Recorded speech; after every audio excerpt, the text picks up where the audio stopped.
예.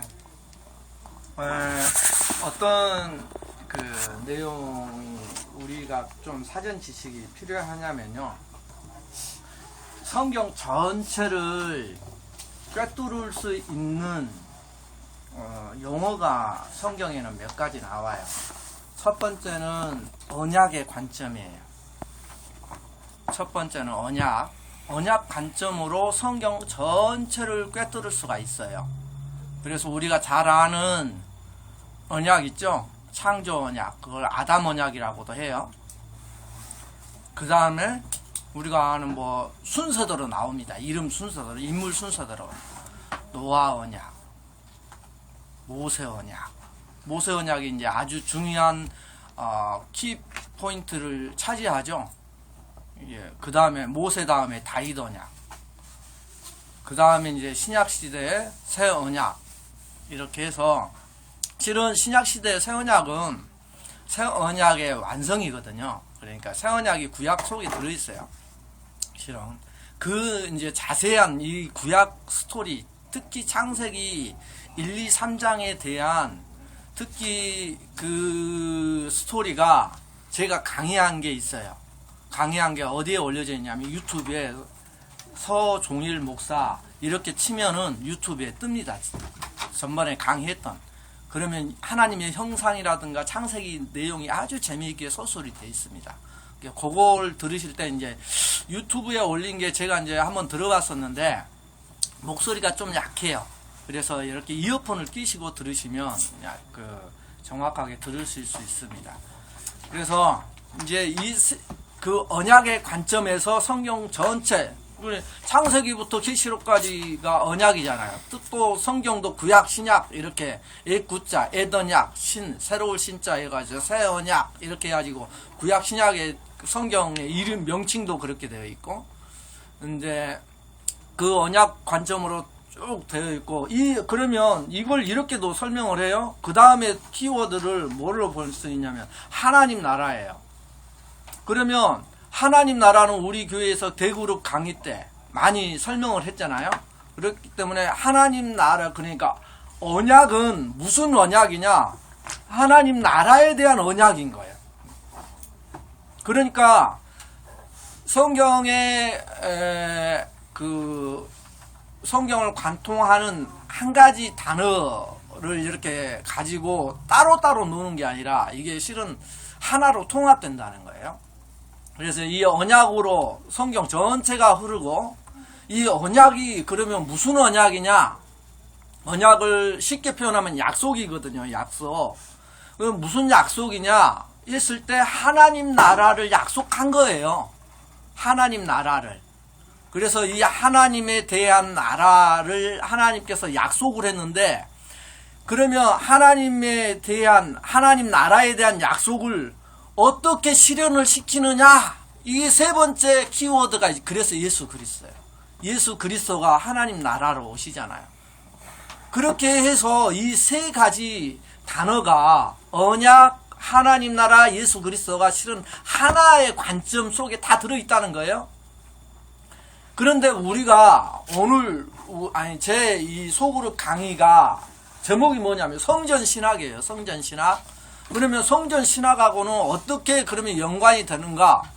언약은 하나님 나라를 약속을 했다고 했잖아요.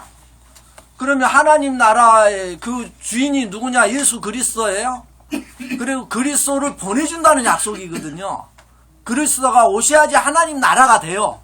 이것이 약속이란 말입니다.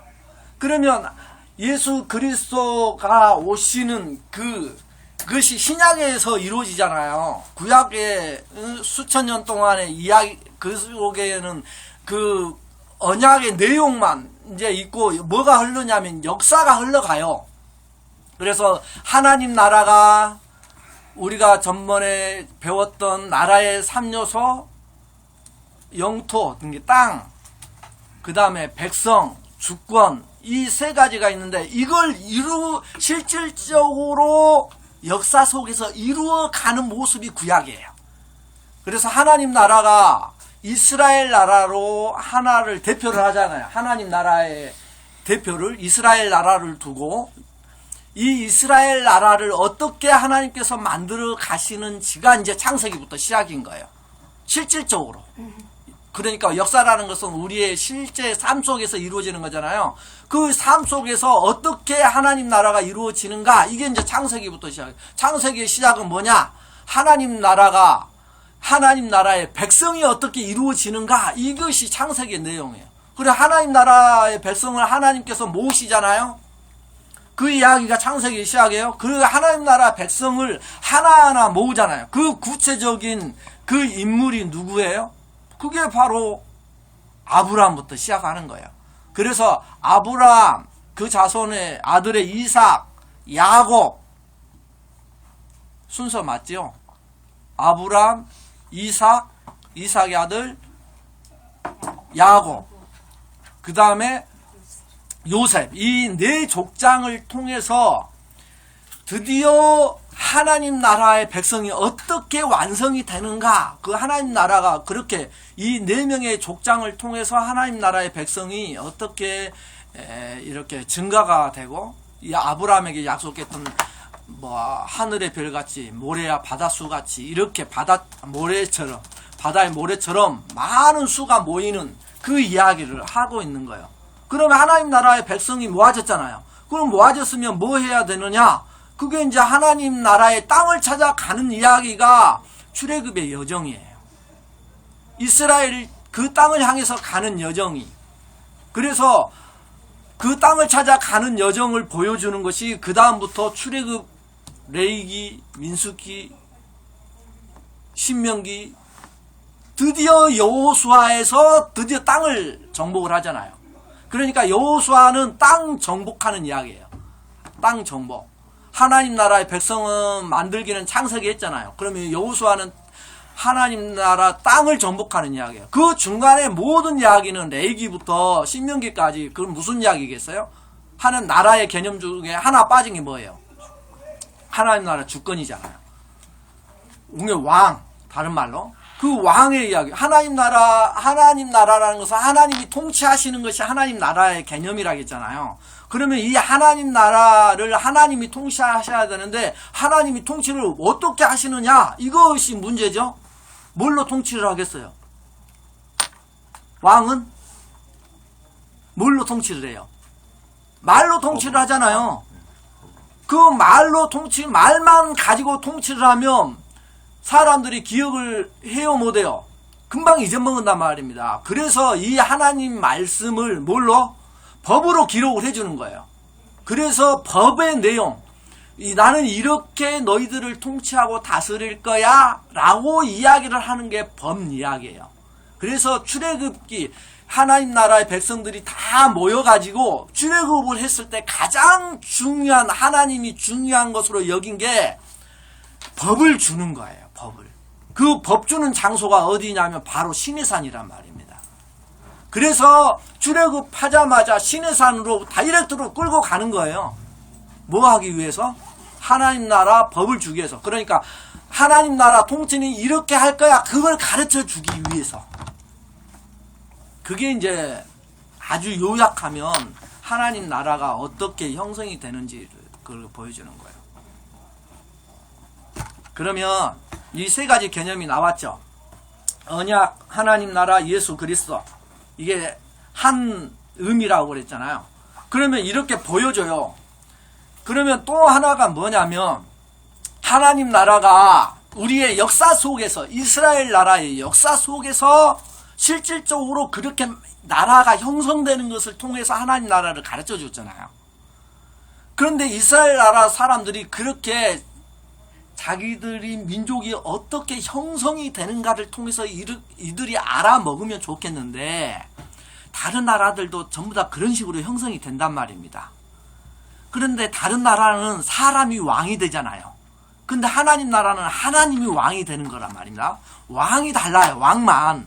근데 이 하나님의 나라를 설명하기 위해서 역사 속에서 하나님 그 나라가 태동되는 것을 삶을 통해서 체험케 하시고, 또 하나는 우리 인간들의 그 죄성 때문에 알아먹지 못할 때, 하나님 나라가 솔직하게 우리가 하나님 나라를 살아가야 되는데, 하나님 나라가 눈에 보이십니까? 안 보이십니까?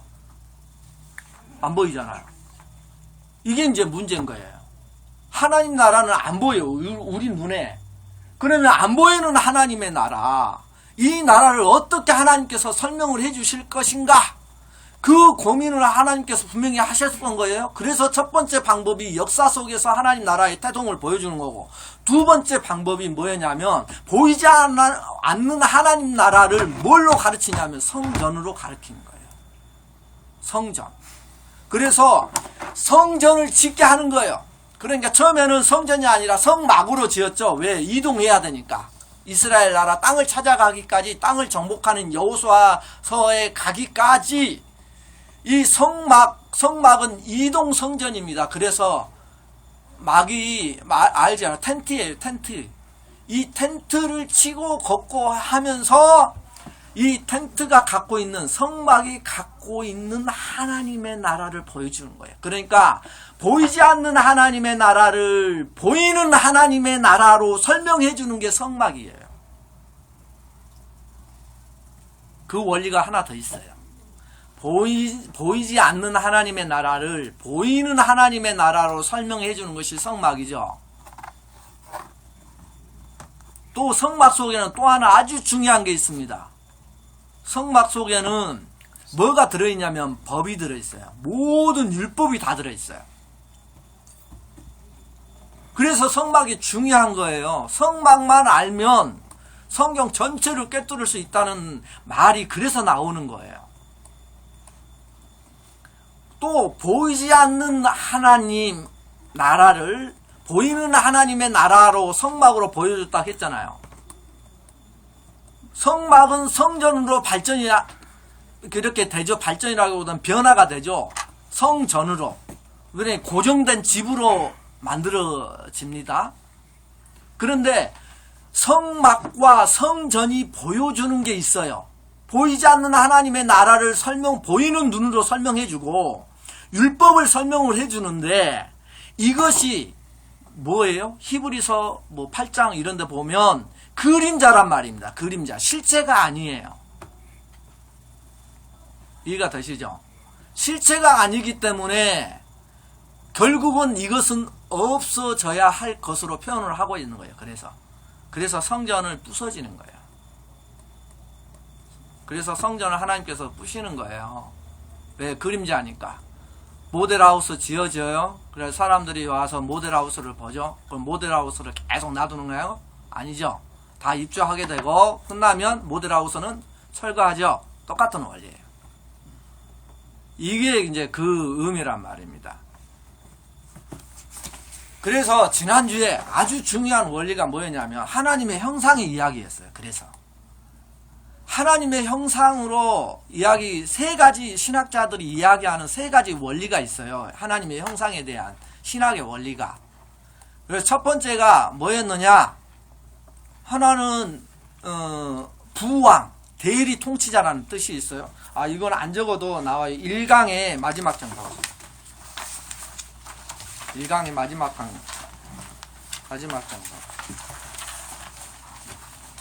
마지막 장에 나와 있어요. 1강 그 교재 혹시 가지고 계세요? 이거 하나 갖고 왔는데. 하나만 있어요? 하나만? 네, 거기 있죠? 거기.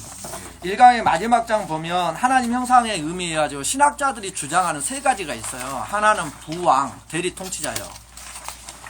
왜 그러냐면 창세기 1장 26절, 27절 이렇게 보면 우리가 하나님의 형상을 따라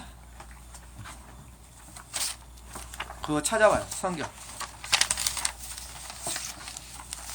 이건 찾아보시고 가셔야 돼요. 왜 그러냐면 이게 녹음이 되기 때문에 나중에 못 들으신 분들은 들을 수가 있거든요.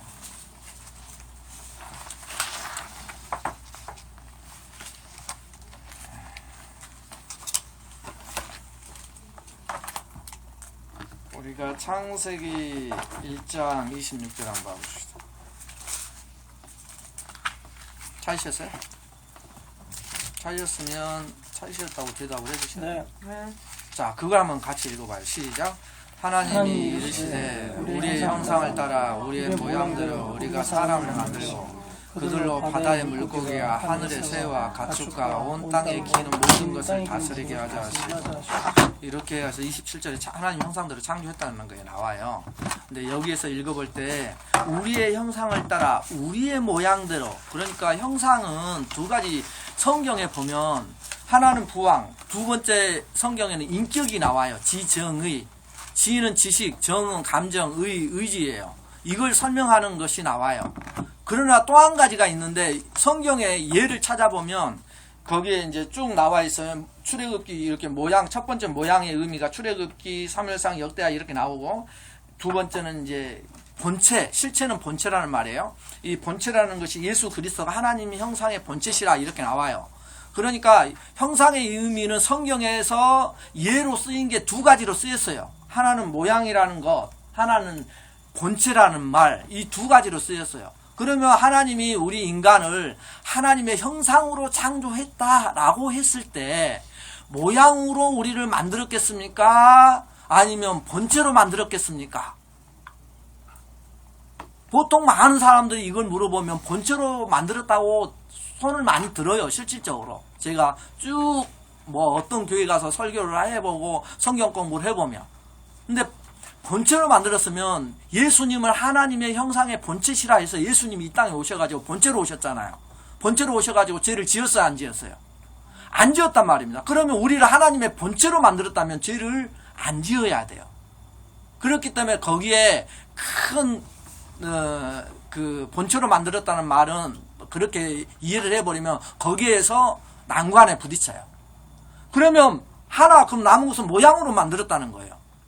이 모양을 전번 시간에 이제 이해하기 곤란한 게 뭔가, 저는 이게 올린 줄 모르고 이야기를 했는데 올리셨더라고요. 우리 김상훈 집사님이 저 모르게 저는 옛날에 한다고 했었는데 이렇게 하셨더라고요. 그래서 제가 어떻게 설명을 했는가 한번 보자 해서 봤는데 질문의 내용을 다시 한번 이렇게 되새겨 봤어요. 근데 이제 쉽게 말해서 하나님은 영이시기 때문에 어떤 실체가 없는데, 그죠? 그 내용이 그거죠. 하나님은 영이시기 때문에 실체가 없는데 어떻게 우리가 모양으로 해서 그 실체를 없는 것을 담을 수 있느냐 했을 때 그렇게 질문을 하시더라고요. 그게 이제 정확하게 제가 이해를 했는지는 모르겠지만, 그런데 하나님은 영이시면 보십시오. 그러면 우리는 이 몸을 갖고 있잖아요. 형체를, 실체를 갖고 있잖아요. 그러면 하나님이 우리에게 임하실 때 어디로 임해요? 우리 안에 임하시잖아요. 성경에 정확하게 우리 안에 임하신다고 그랬어요. 우리 마음에 임하기도, 마음이라고도 표현하고, 그렇죠? 우리 안에 임하시는데 실체가 없는 성령 하나님이 그러면 어떤 모양이 있나요? 없잖아요. 영이시기 때문에. 근데 형체가 없는 영이 내 안에 이 육신의 형체를 갖고 있는 내 안에 임하신단 말입니다. 그것이 모양의 의미예요. 근데 이 모양을 신약 성경에서는 뭐라고 표현을 하냐면 집이라고 표현해요. 우리는 하나님의 집이라. 그죠? 또 우리는 하나님의 질그릇이라. 그래서 질그릇이 보배를 담고 있는 질그릇이라고 표현을 해요. 그 질그릇은 깨지기 쉬운 걸, 연약한 것을 표현을 하잖아요. 집의 의미는 누가 사느냐가 중요한 거예요. 또 밭이라는 표현도 해요. 이 세 가지 표현을 가지고 이 모양을 설명을 한단 말입니다. 그래서 이걸 쭉 이렇게 하나님의 형상의 세 가지 속에 형상의 의미는 모양의 의미예요. 또 하나 재밌는 게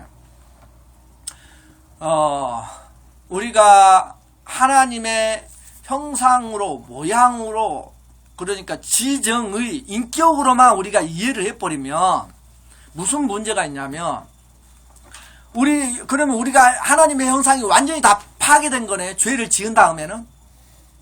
논리가 그렇게 돼요. 하나님의 형상을 한 가지로만 한정을 해버리면, 지정의 이것으로만. 그러면 지정의 이것으로만 한정을 시켰을 경우에 하나님의 죄를 지었을 때 하나님의 형상이 완전히 파괴돼 버린 거잖아요. 그런데 하나님의 형상이 예수 믿는 우리들에게만 있어요? 안 믿는 사람들에게도 있어요? 어떨 것 같아요? 남는 사람도 있죠. 있죠. 그게 성경 구절에 나와 있어요. 신약 성경에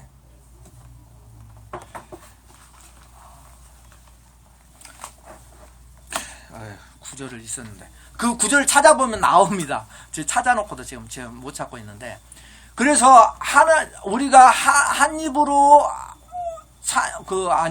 우리가 예수 안 믿는 사람들을 이렇게 막 무시하고 함부로 죽이면 하나님의 형상을 파괴하는 거라고 나오거든요. 그 구절이 나와요, 신약 성경에. 그러니까 지정의만 갖고 설명을 해버리면 편협해져요. 좁아진단 말입니다. 그게 틀린 것은 아니에요. 그것을 포함하고 있다는 거예요.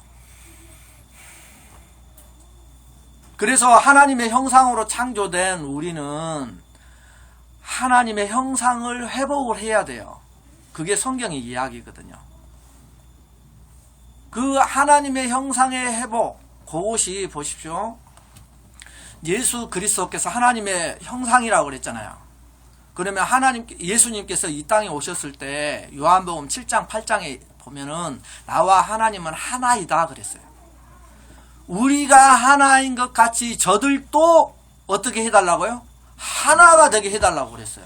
그러니까 예수님이 이 땅에 사실 때 하나로 사신 거예요.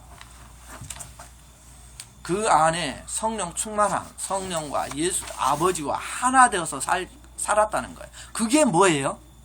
하나님과 하나 되어서 사는 것, 그걸 뭐라고 그래요? 그게 성전이에요. 그래서 성전의 이야기가 뭐예요? 성전의 의미가 뭐라고 그랬어요? 하나님이 사는 집이 성전이라고 그랬잖아요. 그러면 하나님이 떠나셨을 때 어떻게 해요? 우리 선지서 읽어보면 하나님이 그 성전에서 떠나시는 장면이 나오거든요. 떠나셨을 때 그 성전은 성전이에요? 아니에요? 성전이 아니라 그건 건물이에요. 건물이니까, 건물은 성전이 아니니까 성전으로서 기능이 없으니까 성전은 무너뜨리는 거예요. 그래서 무너뜨리는 거예요. 형상도 마찬가지예요. 예수님께서 하나님의 형상이시라면 예수님께서 이 땅에 하나님과 하나 되어 살았어요. 그래 예수님 안에 하나님께서 함께 계셨다는 거예요. 그리고 예수님은 자신을 성전이라고 표현하잖아요. 저 성전을 헐라 하면서. 그게 뭐예요? 하나님 아버지와 내가 하나 되었다는 거예요. 우리를 성전 삼으신다는 게 그 말이에요. 내 안에 누가 임하지 않으시면, 성령님이 임하지 않으시면 너희가, 고린도전서 이야기가 그러잖아요. 너희가 하나님의 뭐인 것과 성전인 것과 하나님의 성령이 너희 안에 계시는 것을 알지 못하느냐, 이렇게 이야기를 하잖아요. 그러니까 성전을 하나님의 성령이 임해야지 진짜 참 성전이 되는 거예요. 우리가. 그 이야기예요. 그러니까 그것이 많이 안 들어본 이야기라 헷갈릴 수가 있다, 이런 생각을 해보는데, 그걸 설명을 할 때 제가 좀 흥분을 했는가 봐요. 죄송하고요. 거기까지 이렇게 보시면 이제 재미있는 이제 우리가 성전의 이야기를 해야 되잖아요. 2강으로 넘어가면 좀 빠르고요. 1강을 보세요. 1강의 설명을 해야 돼요.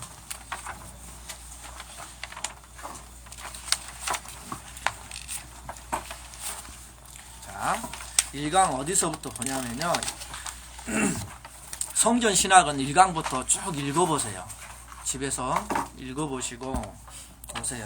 그리고 아주 성경을 꿰뚫을 수 있는 원리입니다. 제가 설명하는 게 그냥 하는 게 아니라요. 제가 은혜 받은 거고, 제가 앞으로 목회를 이런 방향으로 할 거고, 그런 것이기 때문에. 자, 2페이지 보이시죠? 1강의 2페이지.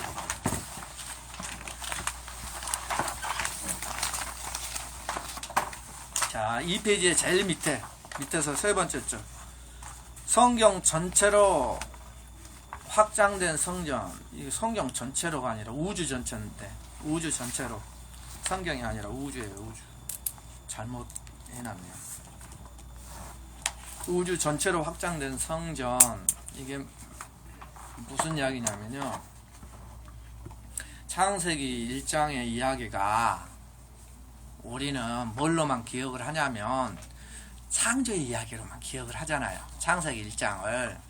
근데 창세기 1장이 창조의 이야기만을 나타내는 게 아니에요.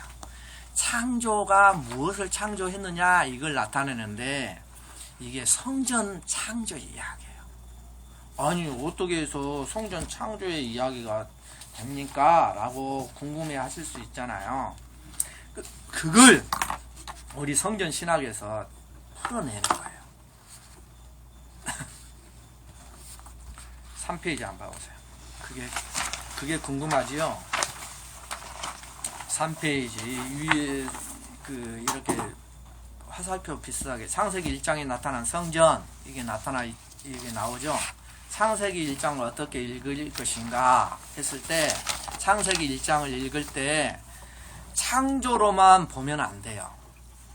이 창조가 하나님의 창조를 보면서 뭘 볼 줄 알아야 되냐면 이 창조 속에 성전의 개념이 들어가 있다는 거예요. 그걸 놓치면 안 돼요. 창조 속에 성전이 들어가 있는 거예요. 어떻게요? 우리가 창조를 보통 몇 일 창조라고 합니까? 6일 창조라고 하죠. 그죠? 충격받지 않기를 바랍니다. 창세기 1장 이제 펴보세요. 창세기 1장 1절부터 31절까지가 창조 이야기예요. 자, 마지막 절 한번 보십시다. 1장 31절 같이 읽어봐요. 창세기 1장 31절 시작. 하나님이 지으신 그 모든 것을 보시니 보시기에 심히 좋았더라. 저녁이 되고 아침이 되니 이는 여섯째 날이니라. 자, 31장을 읽어보니까 6일 창조가 맞는 것 같죠. 그렇게 표현을 해놨잖아요. 하나님이 지으신 그 모든 것을 보시니 보시기에 좋았더라. 이렇게 하면서 이는 여섯째 날이라. 그러면 옛날에는 성경이 장 구별이 없었어요. 원래 성경은 그건 이제 상식적으로 알고 계시면 좋습니다. 장 구별은 최근에 얼마 안 됐어요. 몇백 년 안 됐어요. 자, 보십시오. 2장 1절에 한번 보십시오. 시작. 천지의 만물이 다 이루어지니라. 이렇게 하니까 1장 31절하고 2장 1절하고 읽어보니까 이게 다 끝난 거란 말입니다. 그런데 한 가지 놀라운 게 2장 2절 시작. 하나님이 그가 하시던 일을 일곱째 날에 마치시니 그가 하시던 모든 일을 그치고 일곱째 날에 안식하니. 그럼 2장 2절을 보십시오. 다시 한번 고씹어보시고 한번 생각을 해보십시오. 천지 창조가 6일 창조인지 7일 창조인지 이제 답변해보세요. 6일 창조예요? 7일 창조예요? 일 1차 쇼크가 오죠? 1차 쇼크가 오게 돼 있습니다. 우리 6일 창조로 배웠는데 그동안 성경 구절은 2장 2절은 분명히 6일 창조예요? 7일 창조예요? 7일 창조로 나오죠? 이건 정확하잖아요. 7일 창조로 나오는 거. 그 의미가 아주 깊어요. 왜 그렇게 하는지. 6일 창조로 나온 것은 번역본에 몇 가지 번역본이 그렇게 해놨어요. 그런데 원문에는 히브리어 원문에는 이렇게 돼 있어요. 그러니까 이 개역 개정이 아주 원문에 충실하게 해놓은 거예요. 원문에 이렇게 돼 있어요. 7일 창조. 왜 7일 창조인가? 이것은 나중에 기회 되면 해드릴게요. 그거 하려고 하면 1시간을 해야 되거든요. 근데 좀 안식도 창조에 포함시키는 건가? 당연하죠. 그죠? 그래서. 근데 자연계만 창조에 얘를 맞춰서 해야죠. 그럼 거기까지 포함한 거예요. 자, 한번 보십시다. 그런데 창세기 1장부터 우리가 이제 그 창조의 6일간을 한번 보면은 어떤 것이냐면 우리 교회에 좀 많이 다니시면 창조가 6일 창조를 할 때 여섯째 날까지 이 천지 만물을 창조를 할 때 그 창조가 쭉 순서대로 나열되는 것이 아니라 이걸 연구를 해보니까 창조의 6일 창조가 1부터 6까지 순서대로 나열되는 것이 아니라 이게 3중 구조를 띠고 있는 거예요.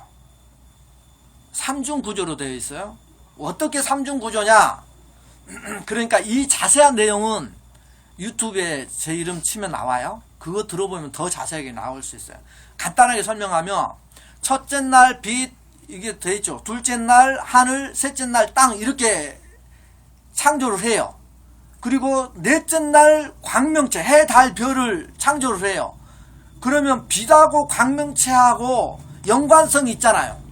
빛하고 광명체니까 둘째 날 하늘을 만들어요.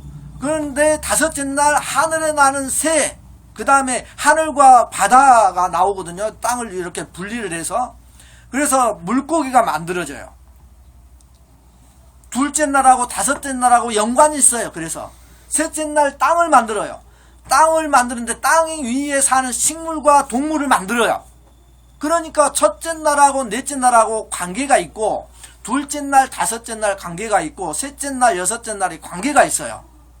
그냥 하나님께서 첫째 날부터 여섯째 날까지 그냥 순서대로 창조를 한 게 아니라 이 3중 구조를 가지고 만든 거예요. 그래서 1, 4, 2, 5, 3, 6 이렇게 연관이 있어요. 그게 3중 구조예요. 이 3중 구조는 창조를 3중 구조로 하나님께서 하신 것은 그냥 하신 게 아니에요. 그냥 하신 게 아니라 천지의 창조부터 3중 구조는 나중에 우리가 이제 성전 신학에 들어가면 성막의 구조가 몇 부분으로 크게 나눠요? 3부분으로 나눠지잖아요. 성막의 구조가, 성전의 구조도 3부분으로 크게 나누어져요.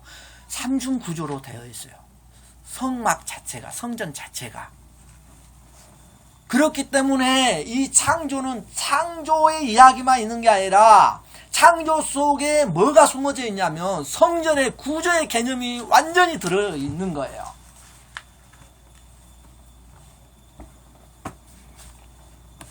이해가 되시죠?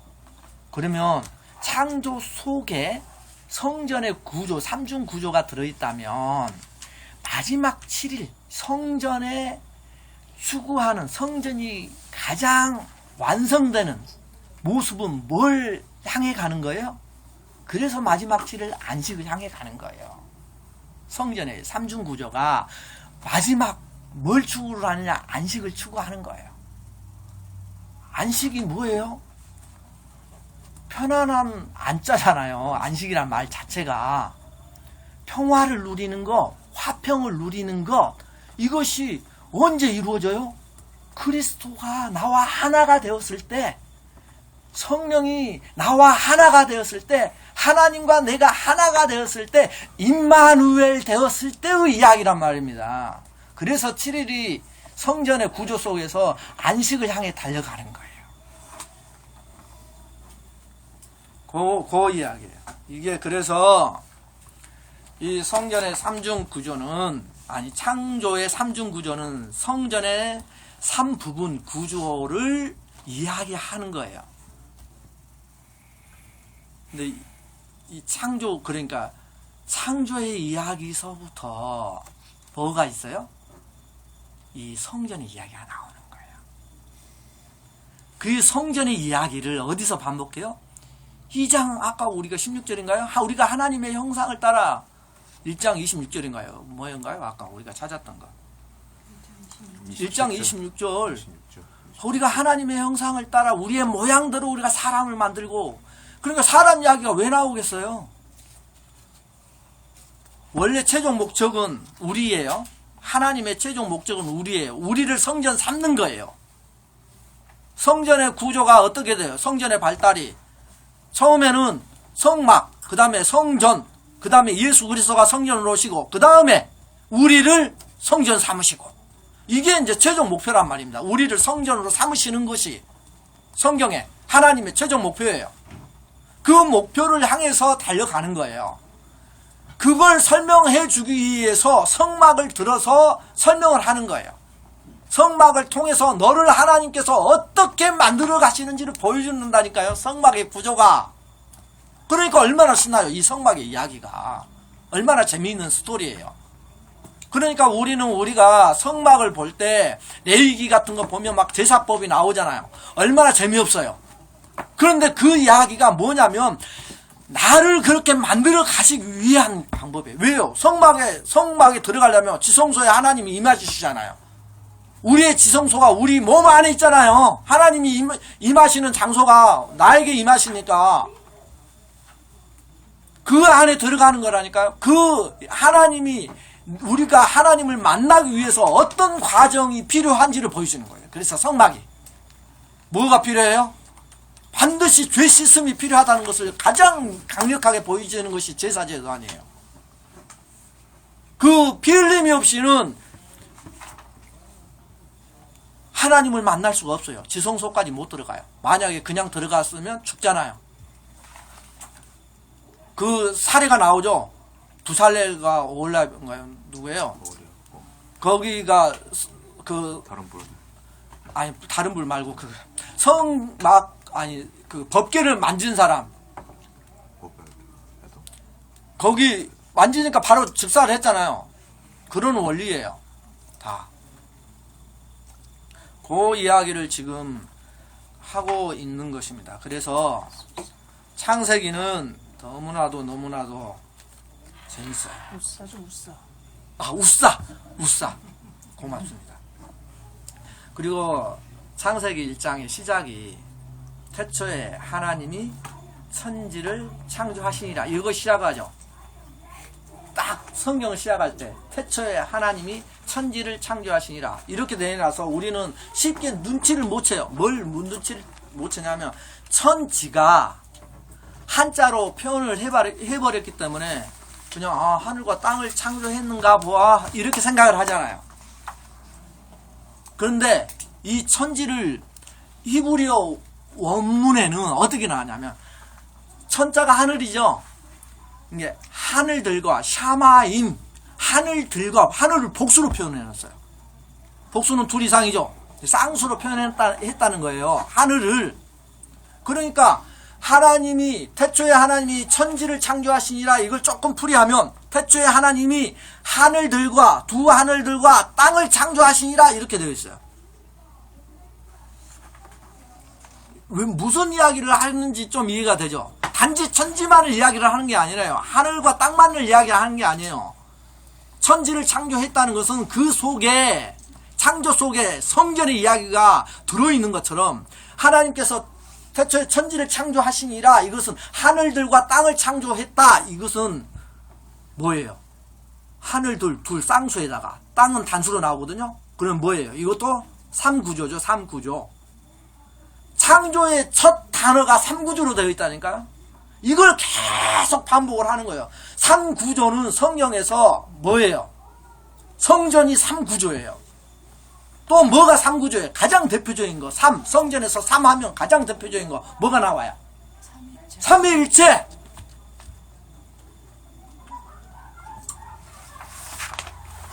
그러니까 성경은 놀라운 거예요. 우리가 성경을 공부해야 하는 이유가 거기 있어요. 왜? 성경을 알면 알수록 하나님의 마음을 알아가게 돼 있고 내가 성전이 어떻게 부서져야 되는지를 알 수밖에 없어요. 그걸 이야기. 그래서 이 창세기의 첫 선언부터 3구조가 나오고요.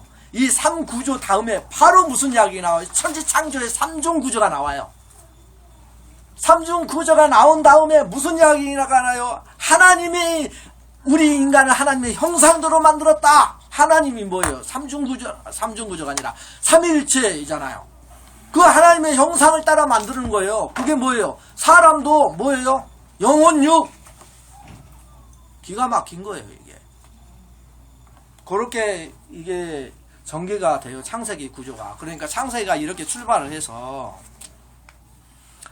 드디어 하나님께서 보이지 않는 이런 실체를 보이는 실체로 이제 보여주시는 거예요. 그게 천지 창조 속에 들어있어요.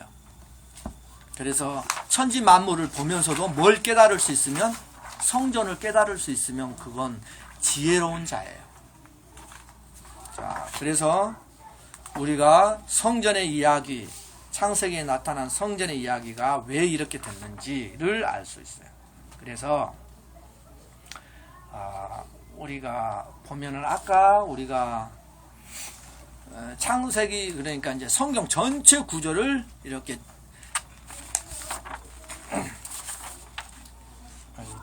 성경 전체 구조를 하나는 우주 성전에서 시작을 하는 거예요. 우주 성전이라는 것은 왜 우주 성전이라고 표현한 것이 이제 감이 오시죠. 천지 하늘들과 땅을 창조했던 이 전 우주가 성전의 이야기를 담고 있다는 거예요. 그래서 우주가 성전으로 하나님의 성전으로 우주가 하나님의 성전이라는 말은 다른 말로 풀이하면 뭐겠어요? 우주가 이 땅 모든 우주가 하나님이 거하시는 곳으로 창조를 했다는 거예요. 그것이 우주 성전의 개념이에요. 그것을 창세기 1장 1절부터 표현을 했죠. 그 다음에는 이 지상 성전을 만들어서 보여주는 거예요. 구체적으로 이제는 성막과 성전을 통해서 보여주는 거예요. 근데 이 성막과 성전의 기능이 하나님과 사람을 화해시키고 화목하게 하고 예배의 기능을 갖고 있다겠죠. 그러니까 이 우주 성전을 만들어 놨는데 우주 성전에서 어떻게 돼요? 쫓겨나죠. 에덴 추방이 실은 에덴 동산이 말입니다. 성전의 구조예요. 에덴 동산이. 그래서 에덴 동산이 성전의 구조이기 때문에 에덴에서 추방당하는 거예요. 성전에서 추방당하는 거예요. 그 이야기도 재밌어요. 그 이야기도 전번 강의 있죠. 제가 처음에 복음과 율법 강의 거기에 쳐보면 그 내용도 다 들어가 있어요. 그래서 이 성전으로 삼고 그 다음에 이 성막 성전 다음에 참 성전이 오시죠. 참 성전 예수 그리스도가 오시죠. 그 다음에 구조가 어떻게 넘어가냐면 이제 지상 성전으로 돼요.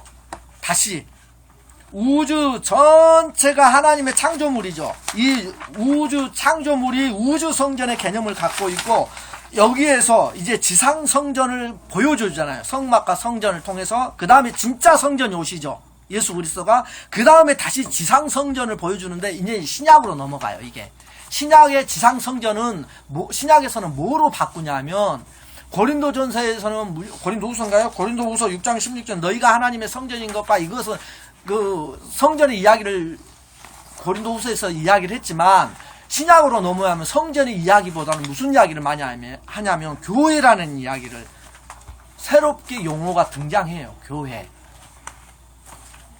그 교회 이야기가 나와요. 그래서 사도행전은 교회가 탄생되는 걸 보여주죠.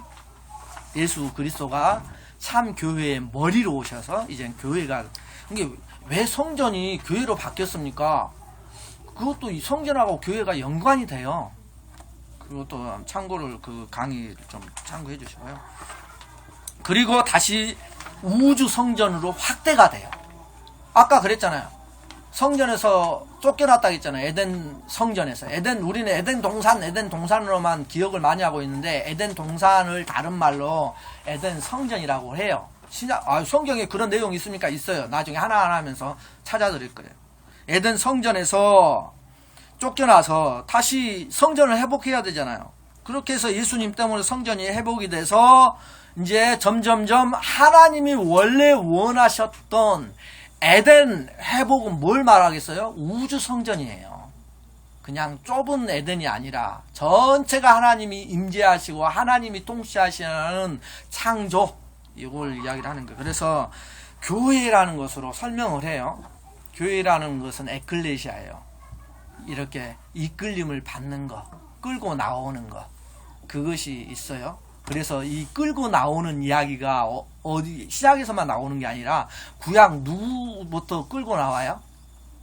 아담부터 끌고 어디로 가셔요?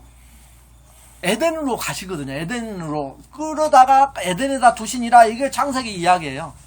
원어를 보면. 근데 거기서 쫓겨나요. 죄 때문에. 성전에 더 이상 있지 못하게 되는 거예요. 그 이야기예요. 그래서 이 교회의 용어하고 그 본질적인 아담의 그 끌려 나옴에 대한 이야기, 그 본질적인 내용의 이야기가 이제 교회 이야기로, 그래서 이미지 말이 바뀌는 거예요, 용어가. 그래서 우주 성전으로 되죠. 최종적으로는 우주 성전. 그러니까 전 하나님의 창조물이 성전이 돼요. 하나님이 거하시는 곳이 된다고요. 그 이야기가 새 하늘과 새 땅 이야기에서 완성이 되는 거예요. 계시록에서. 이해가 되시죠? 이렇게 하나하나 해서 창세기부터 계시록까지 이제 온전히 담을 수 있는 키워드 하나가 그래서 성전이 되는 겁니다. 이 성전이 키워드가 되는 거예요. 그 성전을 가지고 우리가 그래서 이제 21세기 우리가 사는 시대에 접어들면서부터 하나님이 왜 무엇 때문에 창조가 이루어졌는가, 왜 창조하셨는가, 이렇게 질문이 바뀌게 된 거예요. 신학자들이 연구하면서 왜 창조를 하셨는가. 그래서 이제 그 창조의 목적이 강조가 되는 거죠. 이 대답으로 창조의 목적이 하나님이 거하시는 집으로 만들기 위해서, 그걸 하나님이 거하시는 집을 두자로 성전, 그렇게 하는 거예요. 그걸 만들기 위해서 창조를 하셨다. 성전으로, 우주를 성전으로 만드셨다. 그게 창조 목적이에요. 그래서 하나님이 거기에 임재하시면서 영광을 받는 거예요. 그래서 창세기 기사가 성전 모티브, 그러니까 성전의 이야기를 담고 있다는 것을 증거들이 이렇게 나옵니다. 그래서 한 군데만 찾아볼까요? 이사야 66장 1절 2절 한번 보십시다. 구약성경 이사야 66장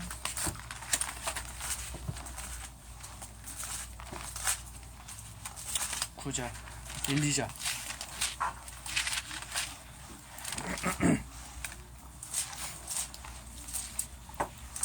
(66장) 1, 2절 시작. 여호와께서 이와 같이 말씀하시되 하늘은 나의 보좌요 땅은 나의 발판이니 너희가 나를 위하여 무슨 집을 지으랴. 내가 안식할 처소가 어디랴. 2절 라위가 말하노라. 내 손이 이 모든 것을 지었으므로 그들이 생겼느니라. 물은 마음이 가난하고 심령이 통회하며 내 말을 듣고 떠는 자 그 사람은 내가 돌보려니와. 이렇게 해서 쭉 나가요. 그래서 여호와께서 이같이 말씀하시되 하늘은 나의 보좌요. 보좌라는 것은 그 의자예요, 의자. 땅은 나의 발판이니, 옛날에 왕이 딱 앉았을 때, 의자에 앉았을 때 의자가 꽤 높아요. 그래서 발판을 만들어요, 의자 밑에다가. 그래서 그 발판. 그러니까 하늘이 하나님의 의자요. 땅은 하나님의 발판, 다리가 닿고 있는 거예요. 그러면 그 이미지가 뭘 상징하느냐? 하나님의 임재를 상징하는 거예요. 하나님이 거기 딱 앉아 계시잖아. 하늘과 땅에. 하나님이 하나님이 임하셔서, 임재하셔서 다 다스린다는 거예요. 하나님이 통치하시는 것. 그래서 하나님이 왕으로서 그렇게 앉아서 계시니까 하나님이 영광을 받으시죠. 왕으로서 계시니까. 이제 그것이 이제 이사야에 나타난 놀라운 선언이에요. 선언. 그래서 전 우주가 이렇게 하나님의 보호자와 발판이 되게 하는 것, 이것이 하나님의 창조의 목표였습니다. 그래서 우리가 이제 우주 성전은 너무 넓잖아요. 너무 넓잖아요. 그런데 이 너무 넓은 성전을 이제는 아주 알기 쉽게 축소해서 만들어서 보여주는 게 에덴이에요. 에덴 동산, 우리가 잘 아는 에덴 동산의 이야기. 그래서 에덴 성전이라고 이야기를 해요. 그래서 왜 에덴 성전인가, 그것도 기회가 되면 하나씩 할 수가 있습니다. 여기까지 오늘은 제가 시간을 맞추기 위해서 여기까지 하고요. 또 이제 2강을 제대로 못 나갔어요. 그러니까 2강을 읽고 오세요. 그러면 쉽게 설명을 할 때 어렵지 않게 설명을 할 수가 있습니다. 질문은 이렇게 마치신 다음에 저한테 하시고, 만약에 이제 뭐 쉬운 질문이면 조금 기다리면 성전에 대한 내용은 다 나와요. 성전 신학 가지고 12강을 하는 거니까요. 기도하겠습니다.